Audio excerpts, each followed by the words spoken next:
Okay, so for my fitness video, I'm going to be showing you 3 exercises. These exercises will be for the sport of badminton. Now for badminton, the forearm is very important and forearm strength is really important when playing badminton. So these 3 exercises will be mainly focusing on the forearm and the forearm strength area. Badminton uses a lot of forearm strength and wrist when you play. This is why I want to work out my forearms for them to get stronger and bigger for badminton training. So for this video, I'm going to be showing you 3 exercises. One of them will be a compound exercise, which means we will be working more than just the forearm, but also the biceps as well, a little bit of it. Be some different muscles, but I will be telling you that later. The second one will be more of an isolation movement, which will be focusing mainly on the forearm.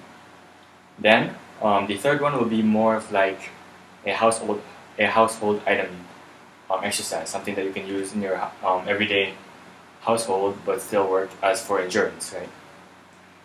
So first, I'll start with the first compound movement or compound exercise, which will be the reverse curl.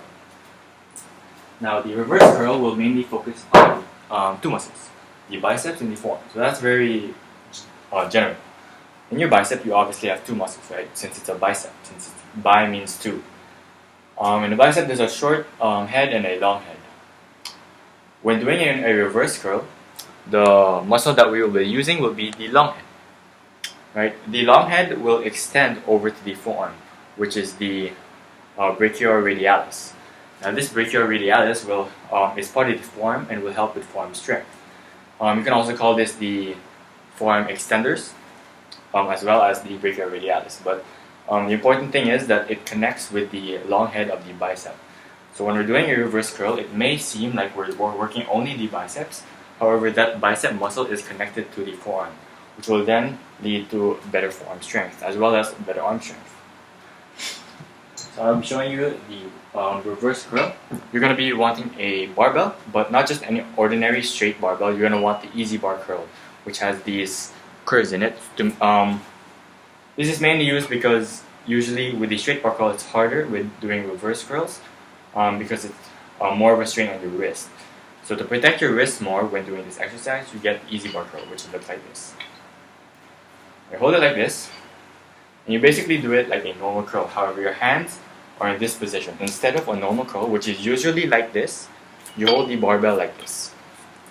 Right? Your back straight. You basically do it like a normal curl.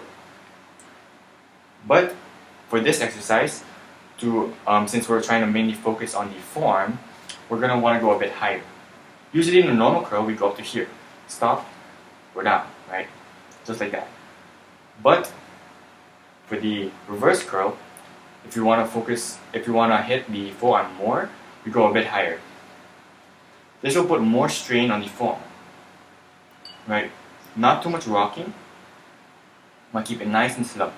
Pause at the top and squeeze. This will work the forearm and the bicep. Just like that. So you want to go all the way up to about your upper chest. I'm going to pause and go back down.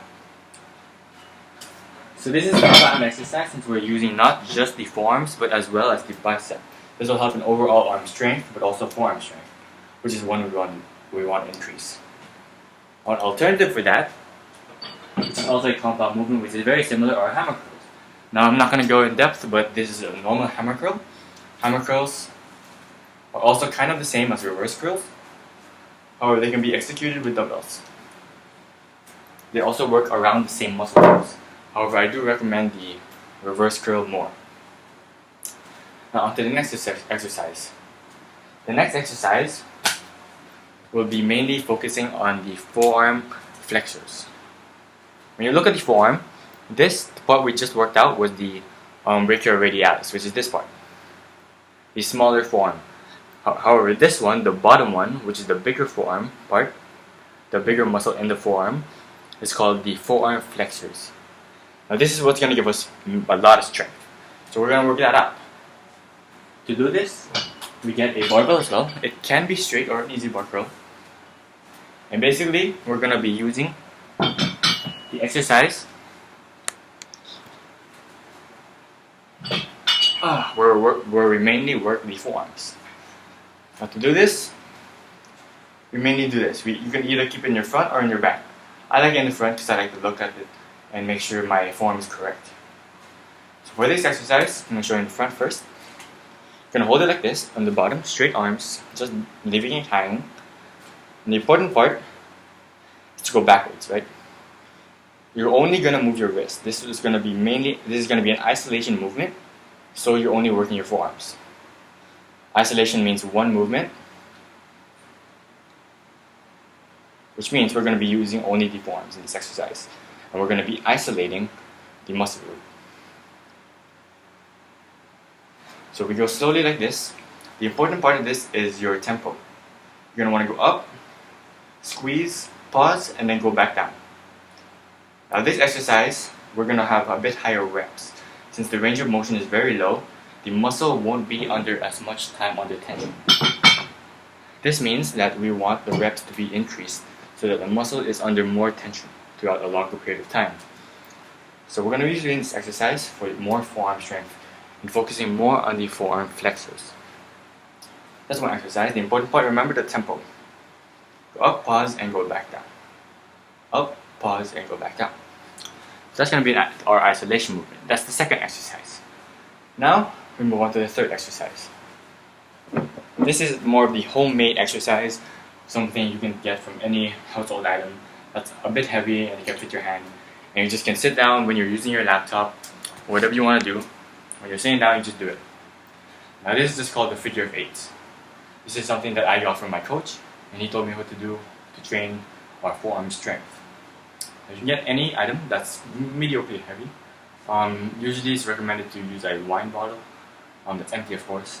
But you can use a jar as well with food in it. Doesn't even matter. And what you're going to do is you're going to want to make a figure of eights. Hold it like this with your hand. Make a figure of eights. Just like that. When you're using the computer, you can watch a video while doing this. This will increase your forearm strength. This won't make your forearm bigger, but it will increase its endurance and its strength since you're going to be using it a lot. Let's do the figure of eights with your wrist and just keep doing this. This will be the third exercise to help in our forearm strength increasing. So that's going to be kind of like the household item workout.